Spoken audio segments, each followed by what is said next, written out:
Oke, baik. Assalamualaikum warahmatullahi wabarakatuh.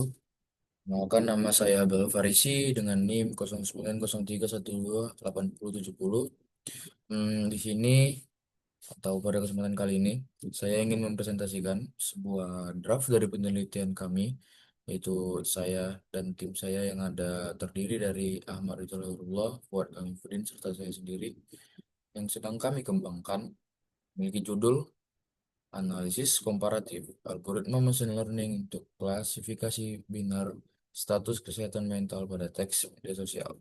Oke, mari kita mulai dari latar belakang atau pendahulu di sini. Mengapa penelitian ini sangat penting? Kesehatan mental sendiri, seperti yang kita ketahui, merupakan salah satu isu kesehatan global yang krusial pada era, apalagi di era digital saat ini ya. Seperti yang ditulis atau sudah dikemukakan dalam sebuah jurnal yang ditulis oleh Husain dan Aslam pada tahun 2024. Seiring dengan peningkatan penggunaan internet, media sosial telah bertransformasi menjadi platform utama bagi banyak individu untuk mengekspresikan emosi, keluh kesah, tekanan psikologis, dan kondisi kehidupan sehari-hari.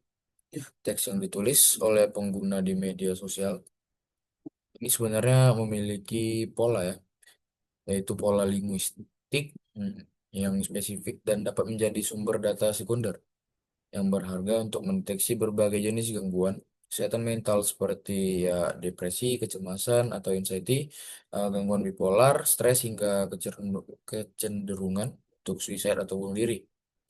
Hmm, Lalu ada satu tantangan besar, Eh, tantangan besar yang kita ketahui tentu saja adanya lonjakan volume ya, atau big data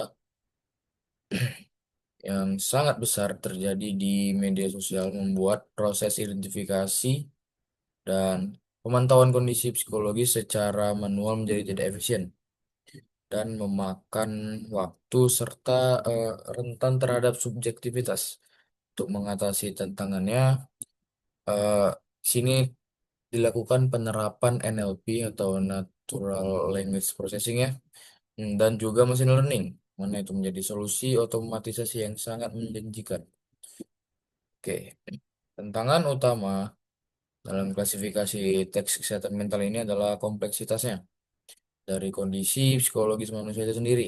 Seringkali status kesehatan mental itu tidak hanya bersifat pengelompokan dua arah, melainkan terdiri dari berbagai kategori gangguan yang mana saling beririsan secara linguistik. Mana itu juga sudah dicatat dan juga sudah dikemukakan oleh Des dan koleganya pada tahun 2025. Em, Lalu kita lihat sendiri. Oke. Lalu selanjutnya eh, kita tahu tingginya tumpang tindih leksikal pada kategori multiclass ini seringkali justru menurunkan akurasi dari modelnya.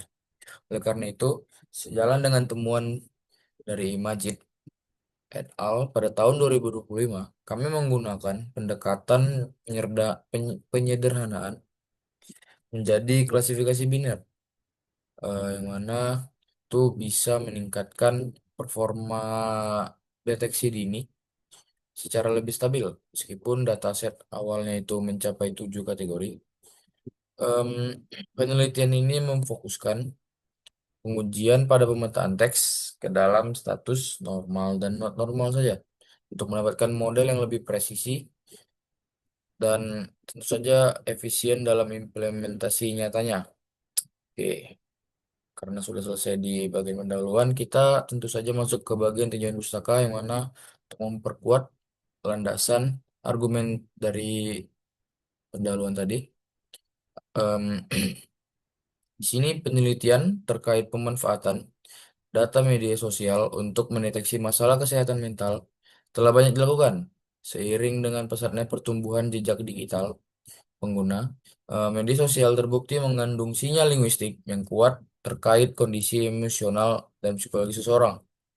Dalam ranah NLP sendiri untuk klasifikasi teks kesehatan mental, perbandingan antara algoritma dari machine learning atau ML, tradisional dan deep learning menjadi fokus dari banyak peneliti. Eh, di satu sisi, model berbasis transformer seperti BRT dan Roberta memang terbukti hmm, menghasilkan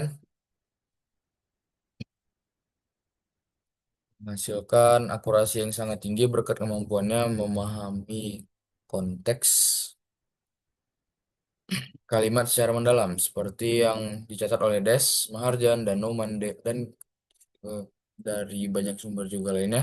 Namun dari studi yang dibuat oleh Ding dan Zhu menyoroti bahwa model deep learning memiliki kelemahan dalam hal tingginya beban, komputasi, dan kompleksitas waktu pelatihannya. Sebagai alternatif yang efisien, algoritma machine learning konvensional masih sangat relevan. Mengutip dari studi komparatif Amir dan kawan-kawannya juga di tahun 2022, algoritma seperti logistic regression dan random forest mampu mencapai kinerja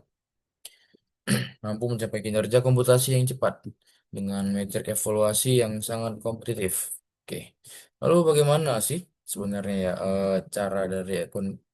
cara dari algoritma konvensional ini bisa memproses teks ya? Kinerja mesin learning sebenarnya sangat tergantung dari cara atau teknik merepresentasi teksnya. Merujuk pada riset Karamat dan kawan-kawan serta Majid di tahun 2025, term frequency inverse document frequency atau yang kita tahu sangat umum yaitu TF-IDF merupakan metode ekstraksi fitur mana itu banyak diadopsi karena kemampuannya dalam memberikan bobot-bobot pada kata yang paling diskriminatif dalam sebuah dokumen teks.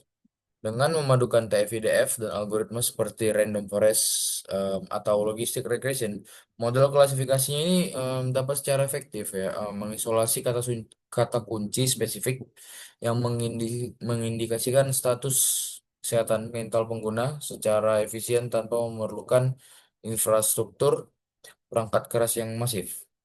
Oke, sebagai penutupnya saja di sini melalui analisis komparatif ini. Hasil dari penelitian ini diharapkan dapat memberikan ya wawasan empiris mengenai pemilihan algoritma, klasifikasi teks yang mana kita akan mencari yang paling optimal, stabil dan efisien sebagai landasan pengembangan sistem deteksi ini kesehatan mental di masa depan nantinya. Oke, mungkin sekian saja presentasi dari saya mengenai draft penelitian yang akan kami kerjakan di sini. Untuk perhatiannya saya ucapkan terima kasih. Sekali lagi wassalamualaikum warahmatullahi wabarakatuh.